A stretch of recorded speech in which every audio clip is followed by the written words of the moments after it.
My feeling about this film, okay, my gut feeling, is that there's going to be no middle ground. People are going to loathe and despise this movie, or they are going to go out of their minds about it. But who the hell knows? I mean, you know, it may like pass like two ships in the night. Or we may be run out of town. This may be the end of my career.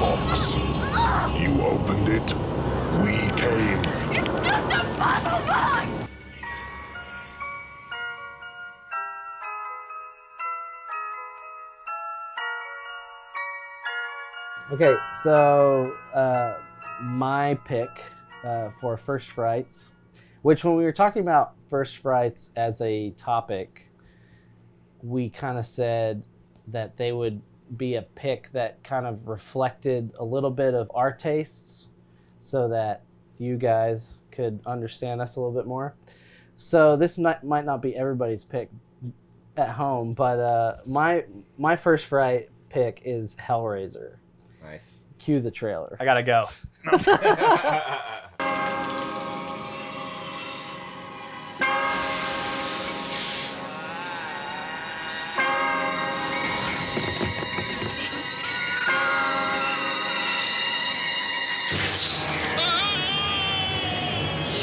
Hellraiser. Beyond any terror you have imagined. A nightmare. No. Unlike anything you have witnessed, is born. Because within these walls, the unholy is unleashed.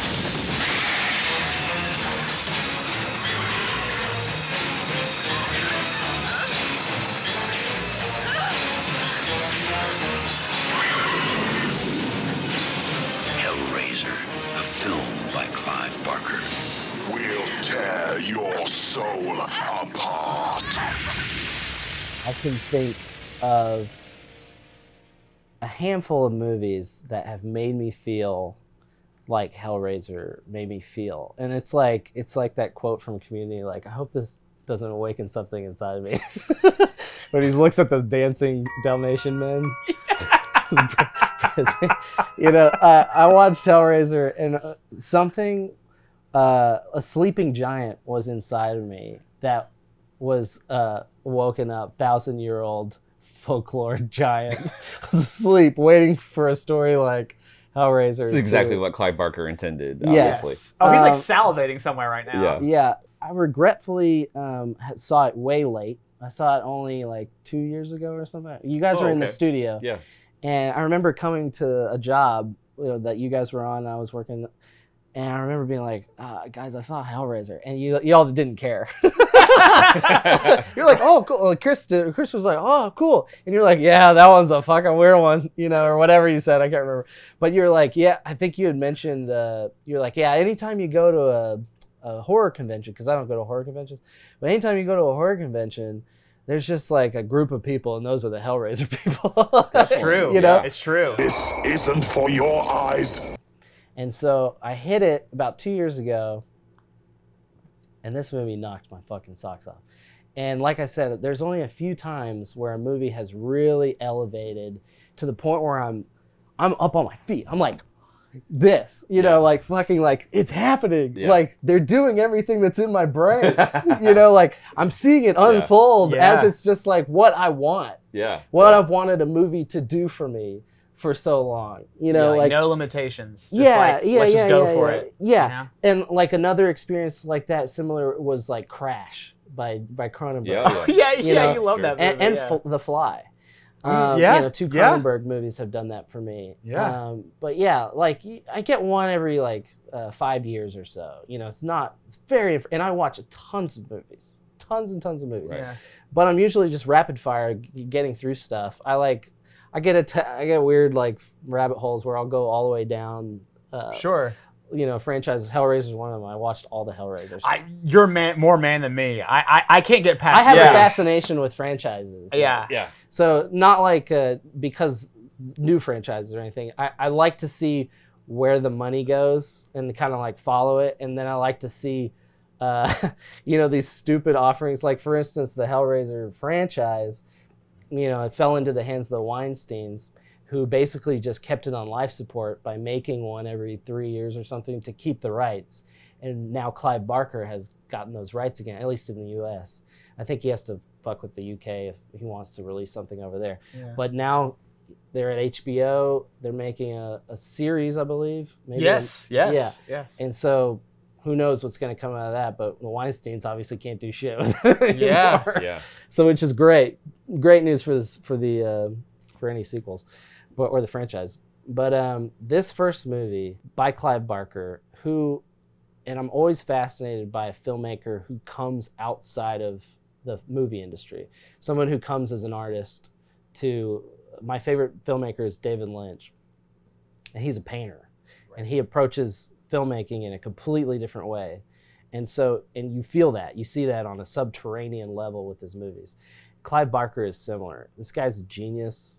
He's an author, a writer, a visual artist to the 10th degree. His paintings, his paintings are unbelievable and would be just fine never making anything ever again. He's already done more in his lifetime before Hellraiser even showed up on the screen. Yeah. His contributions to the world outside of cinema are unbelievable. So him doing the Stephen King approach where he's like, somebody can't do it right, you can do it yourself or whatever, what Stephen King said when he made Maximum Overdrive. You know, in his opinion, Rawhead Rex was kind of mishandled. Which I love. Oh, was it mishandled? I love Rawhead Rex. I got to admit, I love Rawhead. I do too. I love it. I really do. It's a great folklorian piece of entertainment, but it's not Clive Barker's Rawhead. No, it's not. No. It's not. And the elements that I think that you're kind of getting at with Hellraiser, there's a lot going on in Hellraiser that is very the essence of Clive Barker storytelling, the repression, the sexuality. And there's a lot of that in Rawhead Rex, is the novel, the short story that's in the Books of Blood. Yeah. And of course, the Rawhead that we get in the film does not capture that. It's different. And they didn't have the money. Yeah. I mean, they didn't have the money to make Rawhead Rex. But Clive got that in Hellraiser. Yeah. Clive had control, but he didn't have a lot of money. No. It was like under $2 million, right? Yeah. Yeah. And fast forward to when this movie came out, it made 14. You know, it's 7x'd its original. Which is a huge deal back then. Huge deal. Yeah. And that launched... not a bad haul for back then. No, back then. Yeah. But that launched the second one. And that doesn't count home video too. Reynolds. Right. Which was a big deal for that. Yeah, that was just his domestic take. But this movie, Hellraiser, is such a vibe. From the get-go, you know what you're getting into. You've seen it before. It's this family, and they have there's tension within the first second of the movie. They're twisted. They're all like... That's the greatest word for it. Yeah. They're twisted up. It's a gnarled root of a family dynamic. A quiet desperation, a repression going on. Yes. Yeah. All the actors in this movie are so good, and they eat it up, like in a good way. Yeah. I don't mean like they're going over. They know who they are. Totally. From the get-go, we were set up well. British production. Yeah, it doesn't have a BBC vibe though, and it's got a very traditional Western vibe, and you have a couple accents, but maybe that's about it. But it has this vibe that is gnarled and poisoned, and you know that something's wrong. And it's really just a simple story at that point. And you go into it. I'm not going to go beat by beat through the movie, but I will mention, did you know Doug Bradley, who plays Pinhead, almost was wanted the role of one of the movers. Because he was and this is, because when you're a young actor, you just want your face exposure. Right. It's a big movie. Yeah. Or to him, it was a big project, big movie.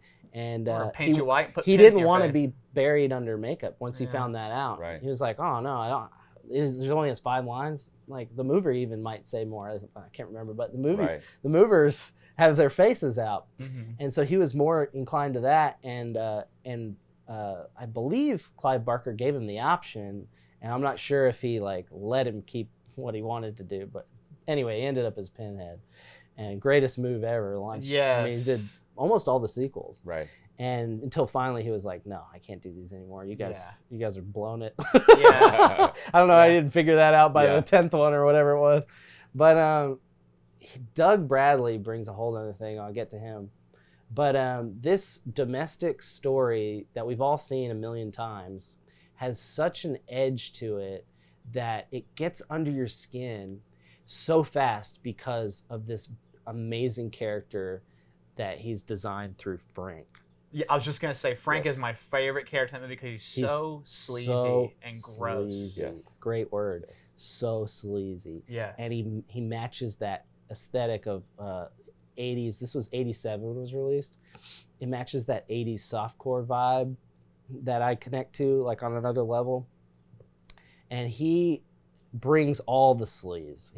He has so much sexual energy that is deviant, not just Wicked, regular very wicked. sexual energy. Right. He's been through the ringer and is exhausted the world's offerings of sexual proclivity and things that you can do with your body. Yeah. He's done it all. He's tired almost. He's not tired like physically. He's just tired of this world. There's nothing left for him. Yeah, because isn't when you see him first, isn't he actually literally look like he's like in like the seediest parts trying to find this box? Yeah, he's heard about this lament configuration. I thought I'd gone to the limits. I hadn't. The cenobites gave me an experience beyond the limits. Pain and pleasure, indivisible. Yes. And what it means to him is there's something on the other side of it. It's a gateway to some of your, your absolute desires await for you, on the other side of this puzzle box. And it's such a neat thing. I think Clive Barker's grandfather gave him a puzzle box and it stuck with him as like this thing. And then when he was thinking of how to make a gateway to hell, he was like, oh, like, this would be like, really cool. It's like, a key in a door. This is like a puzzle. You solve it, you open a gate to hell. You open the box, And so this lament configuration concept is just so unique to this film. And it really is a great visual that you don't need to over-explain. You just have this one quick scene with him purchasing it. Yeah. So you know that it's a worldly item, a global item. And so people watching this all over the world can instantly respond to, oh, it's a puzzle box. I've seen those. Those are hard. Whatever. Maybe this is the hardest one in the world or something. Right. And, which is really funny. It ends up being the easiest box to solve in the fucking world. People drop it and it solves itself. But this thing, is a great visual prop. Yeah. Huge. It's so fascinating to look at. And the way they did it, too, and opening. The design of it's so clever. Cool. Yeah. So cool. And Frank ushering in this world of deviancy and also having poisoned the well with this domestic relationship between his brother and his wife, having slept with his brother's wife on their wedding night or before their wedding, I believe. That amount of tension just kind of organically grows out of, oh, now we're starting to see like the development of this plot. We see that this is like I said, like the poisoning of the well, we see how it was poisoned with a flashback. And then we get into where's Frank and why we got this house and all this stuff. And they very cleanly deliver this storyline. And Frank, in the story, in Hellbound Heart, can actually see through the walls where his soul left his body. He can actually see the room. It's part of his torture, actually. He's tormented. He can see the world he left, and is forbidden from entering again while he's being tortured by the cenobites and stuff. So flash forward, if you have never seen that and you're just listening to this. Yeah. The beginning of the movie kind of starts with Frank being taken by the cenobites. He opens the box. Yeah. This race of beings, very science fiction, come out of nowhere. very influenced. Clive Barker was influenced by the New York S&M clubs of the 80s and dressed them like people with tons of piercings, tons of leather, some like parts exposed, but mostly covered in like head to toe leather. Which back then that vibe was like, Yeah. that was super taboo. Oh, Like yeah. super. Even New York City, they're like freaks, Oh, yeah. you know? Yeah. But if you took that concept and then you dialed it up to 11 Yeah. with, we're going to put a pin every square inch of this dude's head. Yeah. We're going to have like a neck piercing that goes into this woman's back where she can't turn her head anymore. Like these guys are torturing themselves just by being alive. Yeah. Yes. With all these Their very piercings existence and, yeah, is their torture. very existence is Yeah. torture. But they feed on it. Yeah. The torture and the pain and suffering is their fuel Right. in this new Right. reality that we don't understand and we'll never understand unless you're a sexual deviant like Frank and you want to understand it. So it's like it kind of opens the door to like maybe some frustration sexually, what was going on, some repression that was going on. I know that Clive Barker also not just combined the S&M club look, but he also combined Catholicism. Mhm. They wearing almost what looks like a cloak, Like a priest. like a priest, Yeah. you know, kind of like outfit. A lot of church stained glass, right? Sure, Yeah. sure, and like combine those, and those are very conflicting worlds, you Right, know, and right. to combine them in one character says a lot, you know, just like on its surface. And so you have Frank being taken by these aliens, essentially, to hell, and they call it hell, and they also call it the labyrinth, and it's this place which may be the fourth dimension, maybe something else. There's all this speculation. That's what I love about this. It's just world building on such a scale, and you just are just getting glimpses at it. You don't even get like a great shot until the second movie. Yeah. Yeah. You know? Yeah. And it's all just in your head, what it could be like. And all you know is pain and suffering, and you might get some sex over there, but it will be But I think- painful. Well, you're.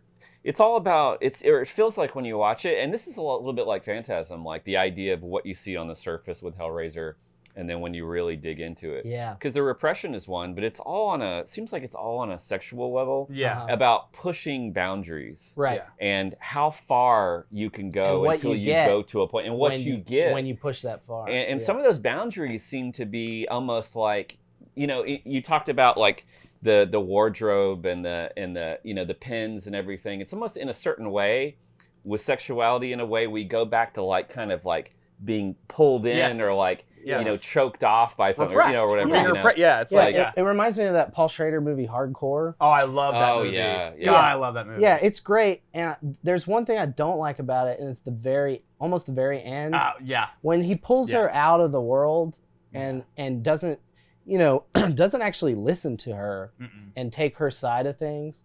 And she, you know, his daughter runs away from their small town, and They come from a very Christian family. yes, very strict. And she joins the world of hardcore pornography, and now she's in 100 films in like, you know, just a few months she's been missing. And then Philip Scott, what's his name? George C. Scott. George C. Scott. Runs after her, tracks her down through some PIs and gets to her. And then when he finally gets to her, he convinces her to come home with him, and the movie ends. Very Hollywood ending. And that's what I feel like Hellraiser understands. There are people in this world like Frank who are deviants and don't fit in with society. They don't understand how people can just get married and have a good life and that's it. They are repressed sexually, or they have some kind of sexual block of some sort that prevents them from fitting into the Legos of society. And they end up on the outskirts trying to find their way. And this guy goes all over the fucking world looking for his way and still can't find it, finds a puzzle box. And it's really tragic. And it's unfortunate too, because even in this film, as much as I love it, Frank turns into the bad guy. I was just going to say, Frank is more despicable than Pinhead. Because Frank, Oh, yeah. because Way Frank has more. gone too far. Yeah. Yeah. And he ends up becoming poisoned by his thoughts. And, you know, that could be misconstrued and saying, oh, well, you know, the straight and narrow is the way to go. I think there's there's a lot of gray area in this movie. And Frank sets all that up. He kind of opens a door for you to think about all these things and in a new light. And so you have Frank being taken by the Cenobites, and you have these great characters living in the house with this new character of Frank's niece. And she basically becomes the protagonist because that well that was poisoned starts to eat away at the family dynamic. And Frank can see through the walls, but we don't know this because that only happens in the book. But he can see through the walls, and he basically figures out a way back. Yeah. And the way he figures it out is sheer will, because he doesn't want this much torture. He basically bit off more than he could chew by going with the Cenobites, Right.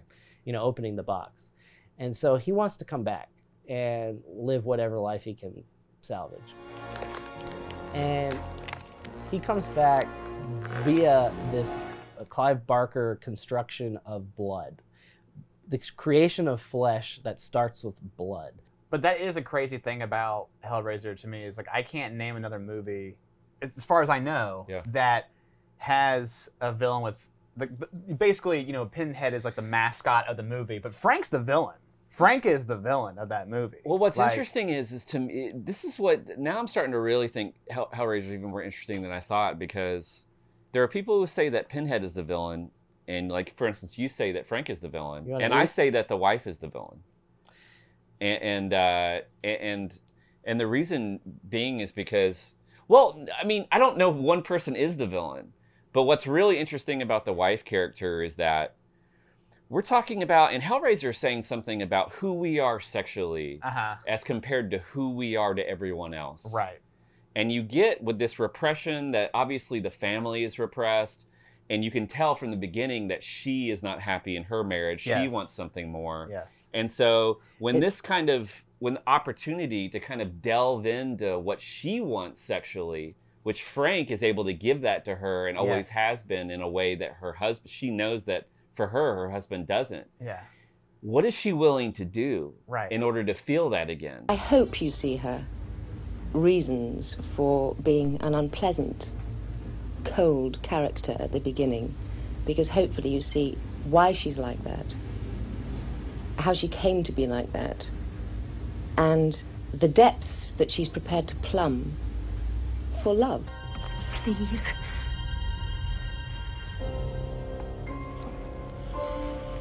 I'll do anything you want.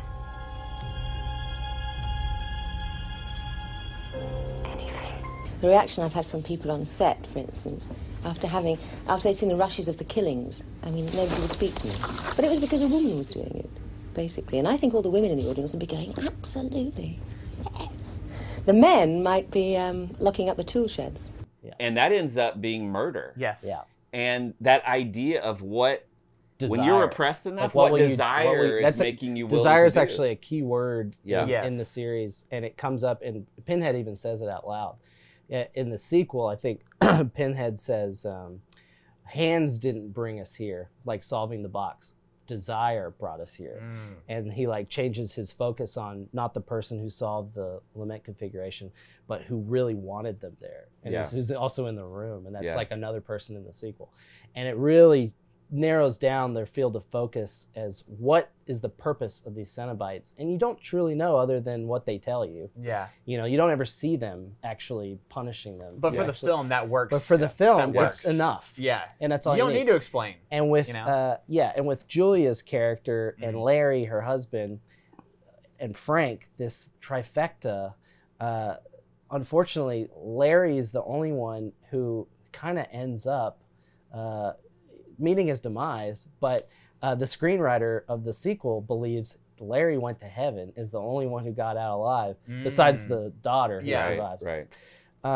He makes it to heaven. Everybody else is going to hell in a handbasket, to the Cenobite hell, because they let desire dictate what over their needs and over their love for their relationships that they had established. Right. And Frank, unfortunately, doesn't have any ties to anyone. He's kind of a freelance, freewheeling, becomes a murderous individual. Right. And as a result, you see this plot fall into motion. Sure. And you see what power actually desire can have over a person.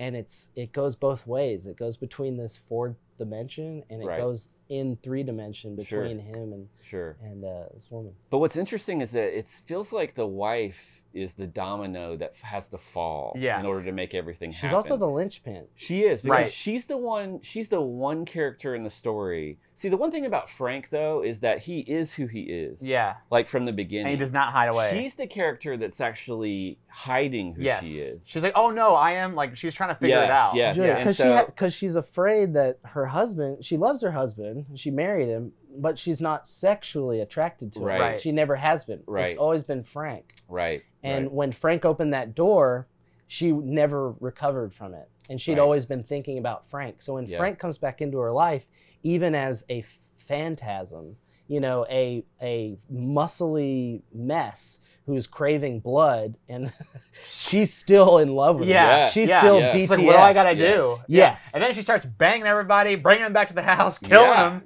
for him. She is the linchpin of the story. She brings it all together, and the only person who can really stop her and get in her way is the force of nature that is their daughter. Mm-hmm.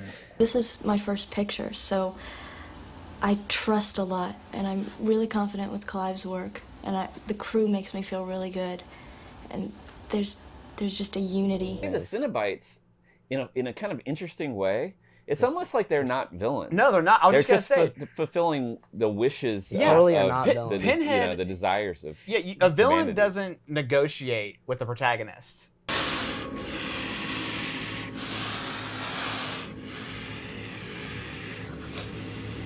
We want the man who did this. Right. And they kind of do. What is your pleasure, sir? Right. They're almost like a genie, right? In a sense. That's exactly it. They're a neutral party. That's a There's great way of bad putting things that can come from going with Sure. them, of course. but if you see it their way, amazing things can come your way. Yes. You know, Yes.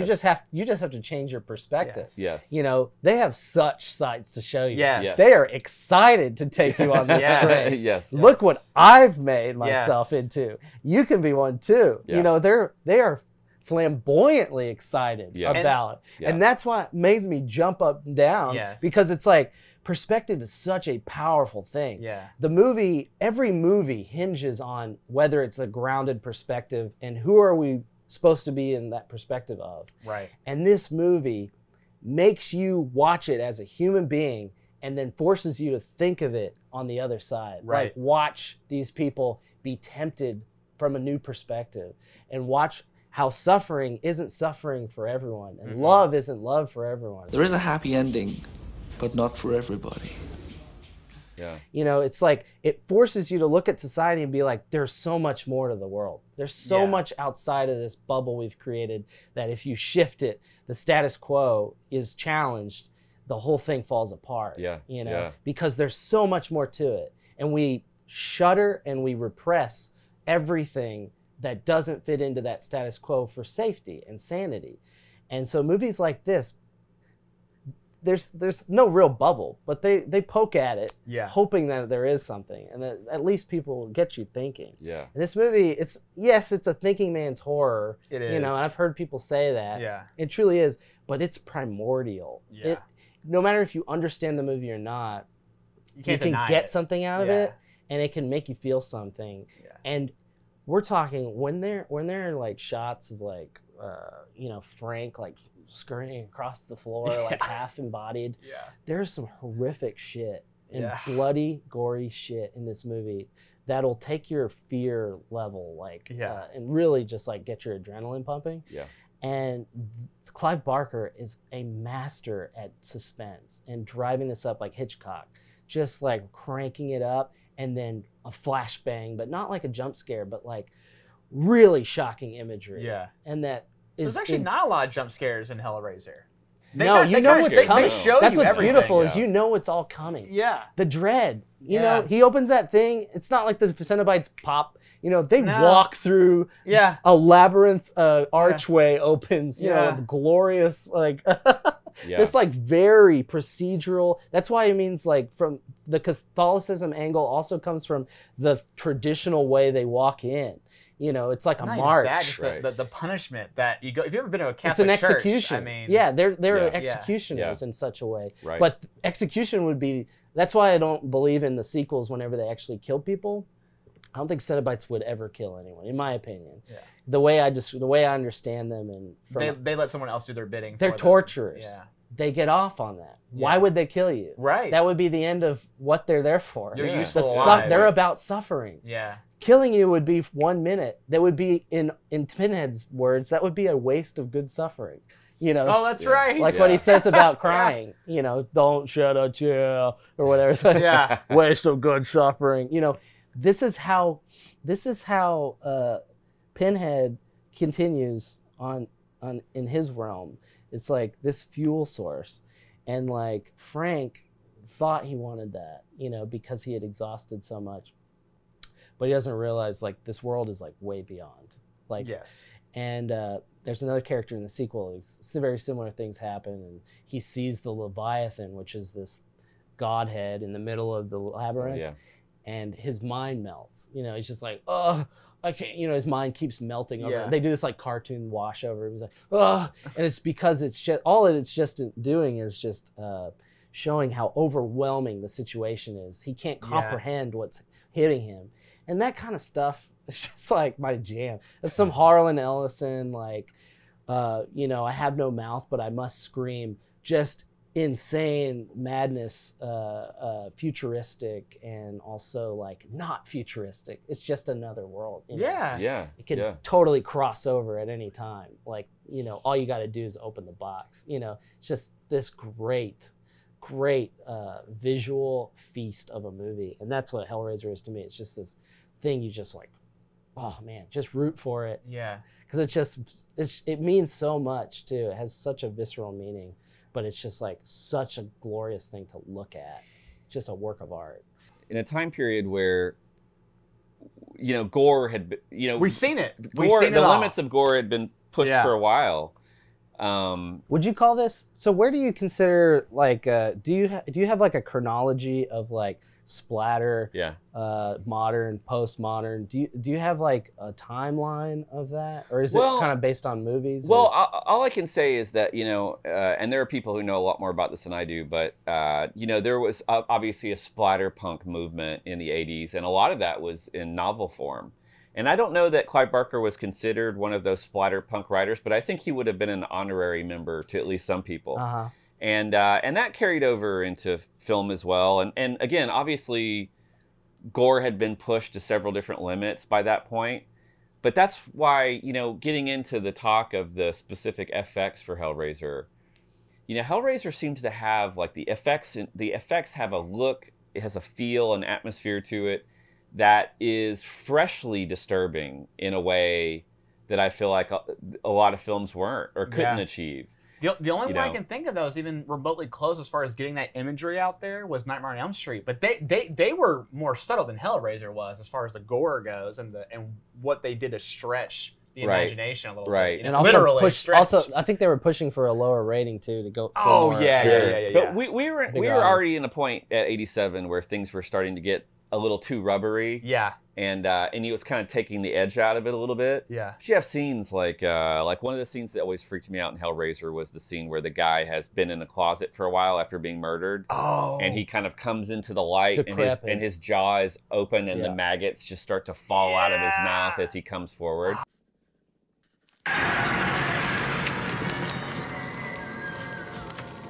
Yeah, and that concept too is very interesting too, because we've never experienced that in a horror movie, understanding what happened to him. His life force was sucked out. What does that mean? Is it just his blood that's sucked out? No, because it's more than that. You know, it's a very confusing way to decompose a body in a quick amount of time and what that looks like. You know?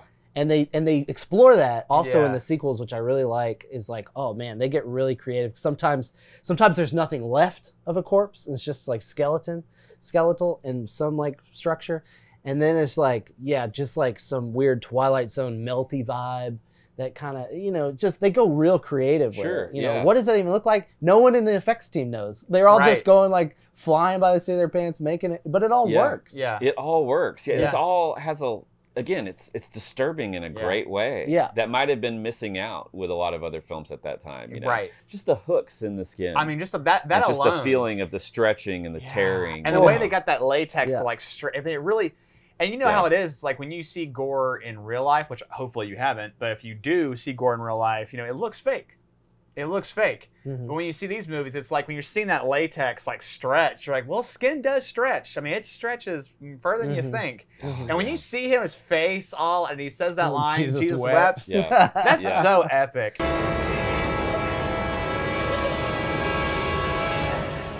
Jesus wept. He apparently ad-libbed that. It's not even epic. It's metal. That's so metal. Like that is so just like headbanger. Like and what? I love how the FX for the real quick. I love how the FX is like a metaphor for the whole story. Again, everything is like layers. Like it's like pushing yourself or stretching yourself to the limits. Until it has to give. You know. Until everything literally can't. In this world, everything has a breaking point. Yes. And they explore that a little bit in the sequels of what's going on in the labyrinth. But we don't know at this point like what's going on in their world. All we know is human beings are flesh and bone, and there's a breaking point. And like, what does that look like? And this film explores what that could look like. You know, at a maximalist level. And what's kind of funny in a weird way, they probably don't have a connection to him at all, but it's kind of funny when you think of when I talk about Texas Chainsaw, and the end of that movie, she's like gleeful and smiling, covered in blood, and right before he gets ripped apart, he's smiling, like he's like not having a bad time, you know? It's like, you know, he's laughing at the face of the death in a way. When he says Jesus wept, apparently that was a ad lib, and he was no way. He was supposed to say he was supposed to say fuck off. Wow. Which would have been cool too. Well, fuck off. Kudos to that, because that is a much better line. Oh yeah, it became like the most iconic, one of the most iconic lines. Like that was because every other line is like a Pinhead line. Yeah. You know, because he only says 5 things and they're super memorable. Yeah. You know. And I know we already said it, but I just want to say it again that like it's a small cast overall. But man, everyone just plays their part so well in this movie. Like everybody's just so believable at who they are.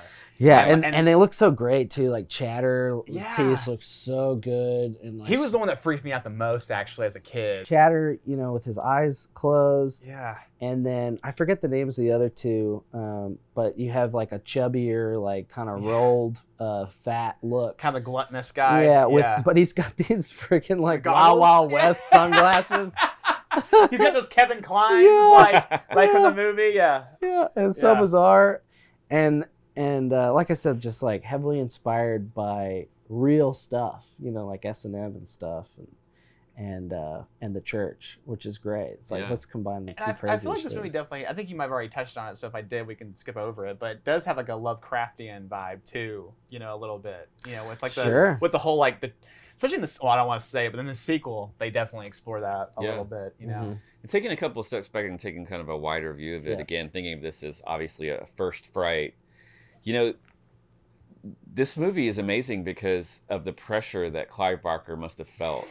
Because me growing up at that time, I was already well before Hellraiser begging my mom to take me to the bookstore so I could buy another Clive Barker book. I mean, and that was coming from a kid who didn't watched a lot more movies than read. Sure, we all did. Except for, you know, Fangoria. So I already knew who he was, thought he was a master of horror, was super excited, without even the thought of him making a movie or not. And so we're talking about somebody who already, again, had established himself in a certain type of art. So when it's announced that Clive Barker's going to direct, this is going to be his movie. Big deal. The pressure to live up to what he'd already created was unlike, I think, anything else that we've talked about today in regards to First Frights. And the fact that he was able to pull it off. Can you imagine, too, though? This is a really unique situation because as a published author where everybody already knows the story, it's like if you miss a note, the song sounds wrong. You know, just like that pressure to deliver.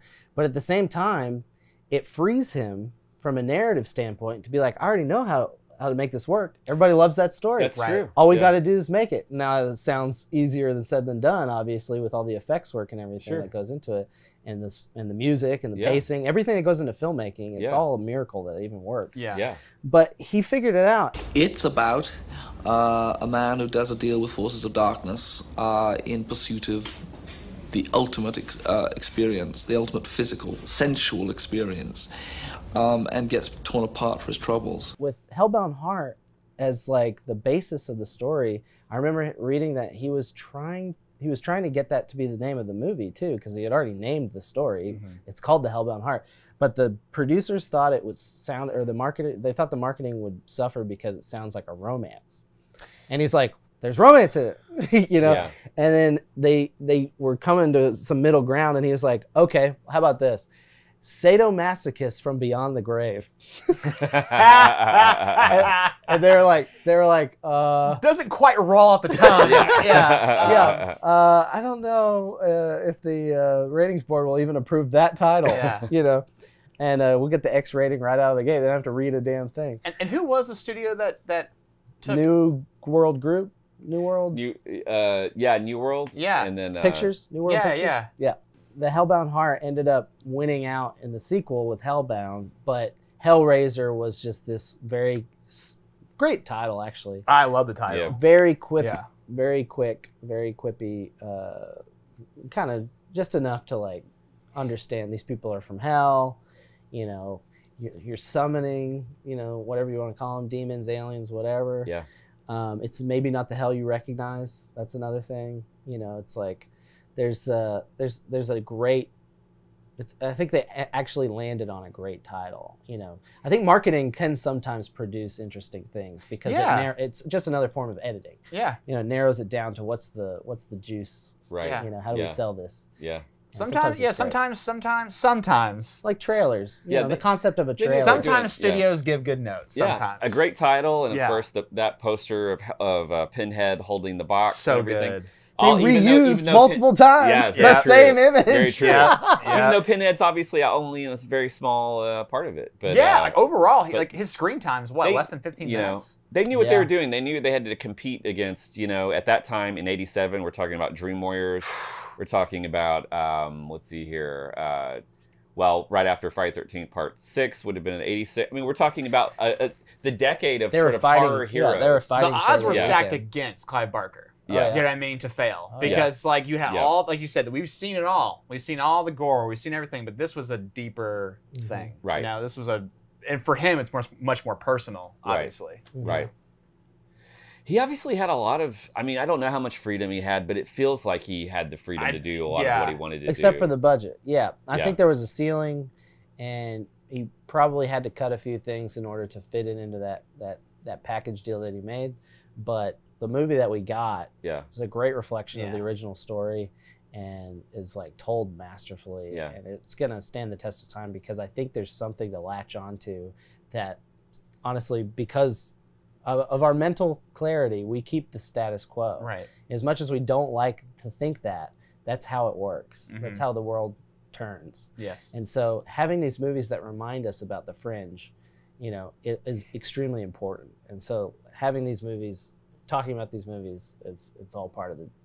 Keeps us, you know, going, keeps us interested in what's out there. Absolutely. All the stories we can tell. Yeah. And once again, like, you know, we got a icon out of it. You know, Pinhead became an icon. You know? It's like everything's iconic. The music, the prop, Pinhead, everything's iconic about it. Yeah, I mean, you think of like the bat symbol, like something that you could just put on a billboard and put a date, and people know what it is all around the world. It's like Pinhead's that for this now too. In a weird way, I think like it's like a lot of those iconic figures are getting like a resurgence. You know, whether it's new generation picking up of it or studios remaking it, doing a terrible job, and the people go back to watch the original to see, you know. Yeah, sure. That's why I get excited about it, because they're in for a shock. When they watch whatever comes out of HBO, which I'm sure will be a lesser product, I am 100% behind it. I heard they cast a female as Pinhead. That fucking rules. Yeah. Because in the book, he's gender neutral. That's they right. Don't actually, like, that's right. go into it. They do in the all sequel. the Cenobites, right, are gender neutral. So like it gets into that in the sequel about them being humans first. And so, but in the book, it's a little different. So the whole body is a temple thing, right? It's like they take the, it's almost very gender neutral in the book. Yeah. It's kind of doesn't explore that very much. It just keeps it a mystery, and it's much more interesting version of the Cenobites. Yeah. But the movie, when people go revisit it for whatever reason that motivates them to revisit, whether it's a new property or stumbling upon it, just like I really feel like just like I stumbled upon it after just kind of knowing it existed for so long, it's going to be a pleasant surprise for anybody who watches it because it's got so much more behind its punch, just like waiting to knock you on your ass. It's packed full of shit. Yeah. It's great. Well, one thing I will say and not to go on the show we haven't seen yet, but like one thing I will say that I think might be interesting for an HBO show is that they're going to be able to tell it in long form, so they can be patient with it, and that's something that Clive Barker probably would want in hindsight. Like I bet if HBO existed back then, you know, he'd probably be like, "Can we make this a miniseries?" Yeah. Sometimes it works out. Yeah, I think it's going to come down to whoever's helming it, because not that their Hellraiser sequels are bad. I mean, there's a lot of them that are just absolutely atrocious, but they just didn't understand what the property they were handed. But he didn't direct any other ones, right? He just did the first one. No, he went on to another project, but he got Tony Rindell to direct the second one. Yeah, and he was, mostly kind of like really helping out on the second. Yeah, one. I mean, if you watch those two back to back, it feels like Clive Barker's still there. And Tony Rindell brought his own pacing and speed to it, which is what I mean, like what you just said about Clive Barker getting a longer series and kind of helping them like slow down the pace and really understand all these themes. They when they go into the sequels, the direction they go is the opposite of that, and they speed things up, and it's very like hit the ground running in the second one, and that's cool. And I'm interested in all the sequels. I watched them all. There's always some little nugget in each one, but none of them really grasp like the point. They don't really hit on what that first one really was going after. So I'll be interested to see if they can recover it, because the football's been fumbled so many times. It's in another stadium at this point. Yeah, I mean, fingers crossed. That's all I can say. Like, I hope it's good. You know? But at the same time, it's like every time when I see a new Texas Chainsaw come out, I said the same thing. I'm like, well, I hope it's good. I hope it's good. Yeah. But that's the thing about sequels. It's like it all depends on who's behind it and what's their motivation. If it's money, it's never going to be good.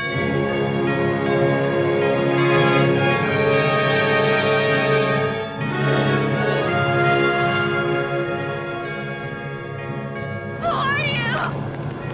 Explorers in the further regions of experience. Demons to some, angels to others.